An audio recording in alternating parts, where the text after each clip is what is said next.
What is a checklist in construction? First of all, I freaking love checklists, and I just want to say you're good, but with checklists, you're outstanding. So in this video, we're going to talk about why do you need checklists? How can you make them super useful? And how do you create a good one? Like, we're going to cover that right now. And but you, like, even if you don't want to stay, you're going to want to stay because this is cool stuff. Stay with us.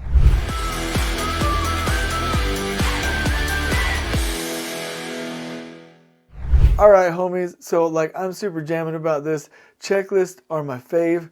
I'm just gonna cut right to it. Like when we do stuff at Elevate and Lean Tact. By the way, I think we're up to like 40 people. When we want to follow a process and get it right every time, we follow a checklist. Like it's just amazing. And when we want to really do a good job with anything, we create a checklist. We have checklists for how we visit clients, how we interact with clients, how we check the P6 schedules or the CPM schedules for clients. I even have checklists for, it's on my phone, I could show you. I have a checklist when I travel. And so these are all the things I need to do when I travel.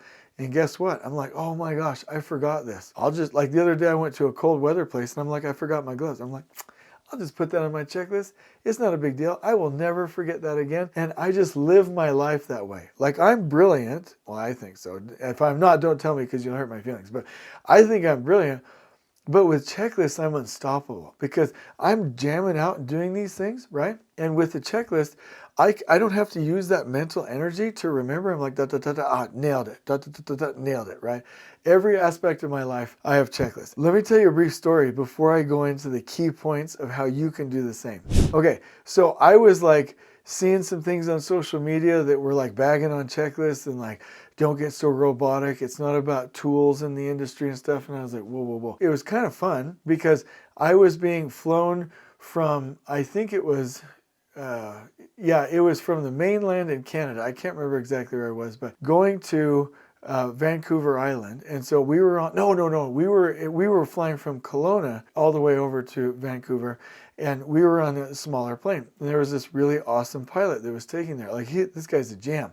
And he was going through everything. And he let me sit in the front. I think it's the cockpit, but I was the passenger. And I watched him. And I saw him pull out his checklist and start going through each one by one, check.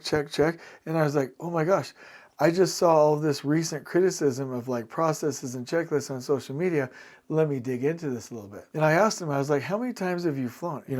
In the thousands, right? Just over and over, 4,000 different flights or something like that. And he's like, I was the first pilot in this one airline. And I helped start this airline. And this guy, don't tell him, but he's an old guy, right? He's older, right? And I'm like, okay, so you've done this so many times and you've got it. But you still use checklists. And he was like, Jason, it doesn't matter how many times you've done the checklist.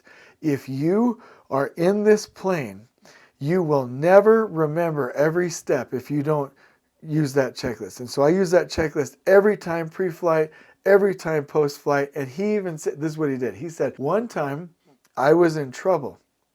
And something happened.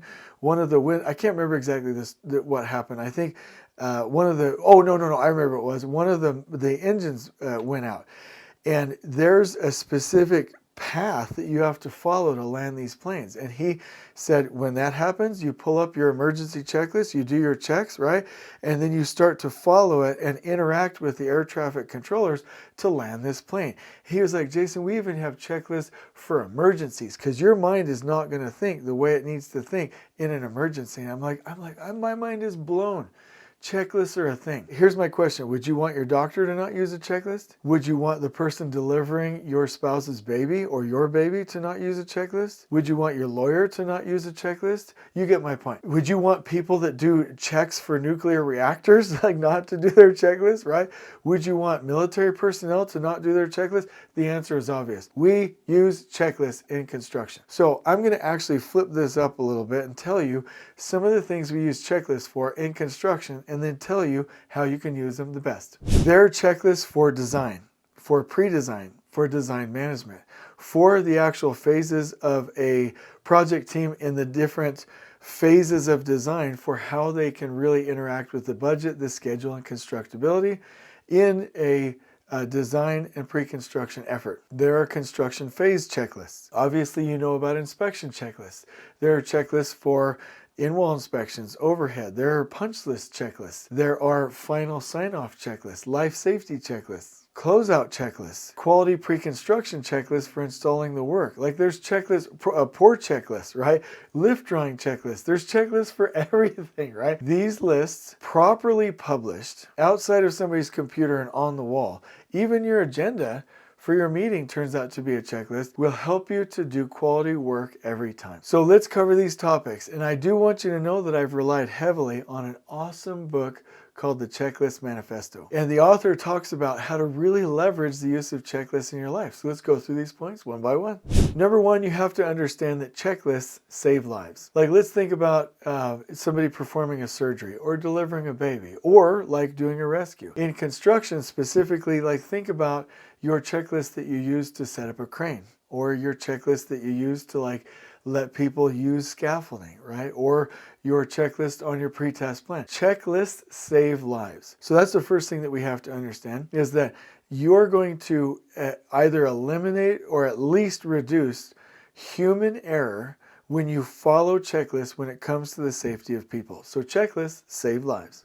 Number two, we have to understand the complexity problem, which means that some things are just so complex that you need a checklist to follow. Even if you're the best of the best of the best and you're highly intelligent, you, because of cognitive overload, distractions, overconfidence, or fatigue, are statistically likely to make mistakes. So even if you think you're the best of the best, you are the problem, right? You have to reduce or eliminate human error by using these checklists because of how complex some of these things are. Number three, we have to understand that you must be disciplined with checklists. For instance, I can create a checklist for my travel like I told you, but if I don't pull it out every time I'm going to pack myself, it doesn't matter. I can have a checklist for a placement checklist, but if I don't pull it out, it doesn't matter, right? I can have a lift drawing checklist for how to create lift drawings, but if I don't use it during the review and dig deep, it doesn't matter, right? So we must be disciplined with checklists. Also in the book, the author talks about two different types of checklists. One is the do confirm checklist, where you go do the work and the checklist is just to confirm, was this done right? Yes. Then there's the other types of checklists, which are the ready do checklist, which is the ones that you would use like if you're doing a plane, right? Or you're operating a plane is, do I have this? Yes. Okay, everything's a go. Now I can go fly, right? So ready do. So there's two types. Know which one you're using and what scope of work you're using it. Number five, know how to create a checklist and you'll follow this step. Number one, identify your critical steps. Number two, define clear objectives. What are you doing with this checklist? Number three, and this is a big one, keep your checklist concise. And number four, test this in real world settings. And the other thing I would say, use these checklists and add to them and modify them as you go. Some of the checklists that we use in our own company, if I start out, I'll format it. I'll make sure that everybody, and these are important points, it's accessible to everyone, it's visual, it's consistent, meaning we don't have different versions of the checklist, right? It's all accessible in one location, and that people can provide real-time feedback. Like one of the best things that I like, an example at Petticoat Schmidt Civil Contractors, they have quality checklists for everything they install. And if a foreman sees something that needs to be updated, they just send a quick message back to the QC department, QC and safety department, and they make that update and it gets sent out and pushed out to all the job sites electronically real time. So you've got to make sure that you have this information accessible to everyone. And number six, I want to communicate to you the importance of checklists in creating culture. Once a team has come together, they've formed, they've gone through, like I said, the forming, the storming, the norming, and the performing phases. They've accomplished their task. They have a standard way of doing things. They've improved that way. And now you're like, now my one team is doing it. Now I want all teams to do it. Good luck doing that without a checklist. You can really scale if you have a standard process followed by all that everybody can see, that everybody knows, that everybody understands, and that everybody can be evaluated against or with. The summary of this is really that checklists can take great people and help them to accelerate, help them to be more excellent, help them to improve their quality, help them to scale, help them to anchor, help them to evaluate. You are good, but you are brilliant with checklists. Just like I'm pretty good, but I'm brilliant once I have the comments and the feedback of everybody on this YouTube channel. So that's why I love when you like and subscribe and comment for me. So what I'm going to do in this description, because it's amazing, is link you to this book, link you to a graphic summary for this book, which is great, and encourage you to just take, here's my challenge, just one thing.